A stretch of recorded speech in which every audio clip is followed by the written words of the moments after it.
All good, Cathaoirleach. Firstly, can I congratulate Minister Burke on his new position. I wish you very well in the role in the term ahead, Minister. And secondly, because I haven't done so already, can I join with colleagues to express my condolences on the death of Private Sean Rooney, and condolences were expressed by the EU Council at the weekend. I want to just put that on the record. A year ago, just coming up to the year, it was 24th of February, I think, was the date that the war kicked off in Europe. We all spoke in this house in the weeks leading up to that point, and none of us could quite believe what was coming. I spoke about the sabre rattling of Putin and his regime, and I just could not foresee an idea or a situation where the tanks would roll across the border and the missiles would fly through the air and start destroying Ukrainian cities and killing innocent civilians. A year on, we have seen the absolute depravity of this war, and it doesn't look like it's going to end anytime soon. I want to raise, as Deputy Berry did a few minutes ago, the issue of the European Peace Facility Fund. Now, Ireland has committed €66 million for purchase of non-lethal weaponry. That would be body armour, medical bags and so on. But non-lethal weaponry could also extend to weapons to essentially intercept missiles such as those that came down on the city of Dnipro, or indeed radar to intercept those missiles. Now, this would be consistent with the programme for government. The line there is within the context of the European Peace Facility Fund. Ireland will not be part of decision-making or funding for lethal force weapons for non-peacekeeping purposes, but these will be non-lethal weapons, Minister, and I think Ireland should be doing everything it can to prevent the utter carnage that we are seeing in Ukraine at the moment. We should also look to the stores of weapons that we have in this country. We have such equipment in our own military stores, and we could send those to Ukraine. I think we should be actively considering that, and it wouldn't contravene our neutrality to do so. I believe it is the morally and ethically right thing to do, everything we can to help protect the civilians of Ukraine from Russia's acts of terrorism against the citizens of Ukraine.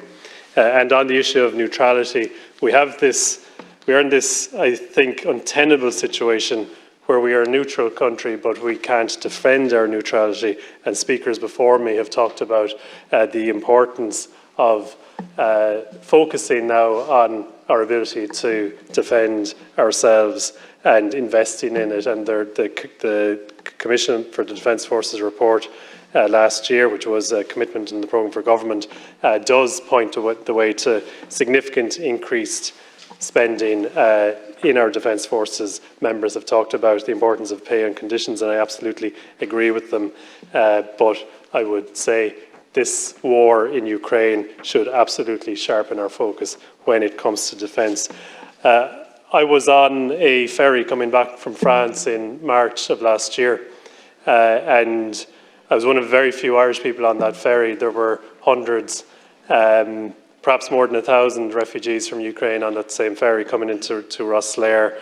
And at the same time, the television was on in the lounge of the ferry, and citizens of Mariupol were watching the television and watching their city at that moment being reduced to absolute rubble. There is nothing left of Mariupol now.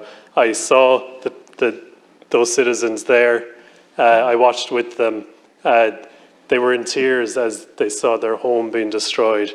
We have to remember, we have to continue to remember the utter devastation that has been brought to Ukraine. We can't let this issue settle to the back of our minds. We have to keep it as a very, very top priority for us in this country. The flow of refugees into this country has created huge challenges for us, and it will continue to create huge challenges.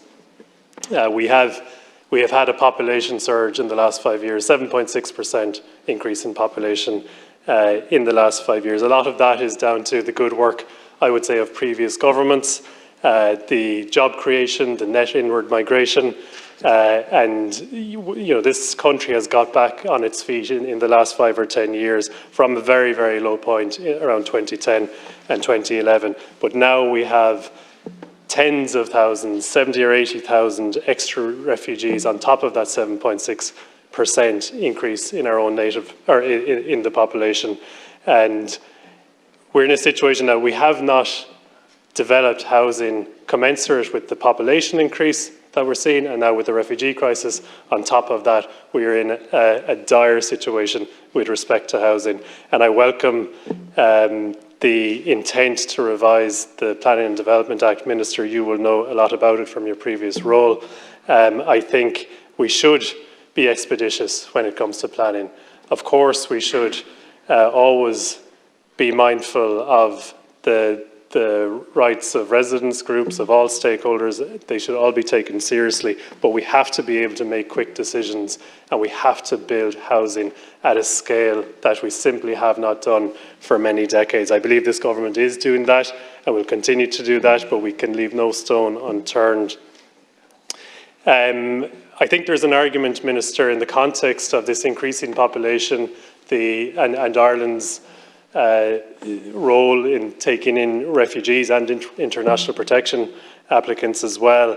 There's I think an impetus to look again at our development plans and look at the land that we have around our country that is there for development. I would certainly say that it's much, much harder in Dublin than it is in the city where I come from, Limerick. We have a lot of land for development, and we have infrastructure that can support the development of this land. And I would urge you, Minister, in any engagements that you have with the Land Development Agency, to point to Limerick and the vast land banks that are there that we can build. We can build high quality, high density housing, near sustainable transport infrastructure and other critical infrastructure, and we can take a lot of the pressure off cities like Dublin that are creaking at the seams. The reopening of the Limerick to Foynes railway line will happen by 2025, initially for freight purposes, but the opportunity there to develop residential settlements along the railway line in places like Raheen, Patrick Swell, Adair, Askeaton and in Foynes itself. It's a very significant opportunity, but the development plan in Limerick precludes us from actually developing those areas. I think, Minister, we need to be going back into those development plans. Even though many of them have just been agreed in the last year, we need to go back in, see what land is available, what infrastructure is there, and activate as much land and as much residential development as we can, in line with the very good policies that this government has already in place with respect to housing development. We now move on to the Rural Independent Group with 3 speakers.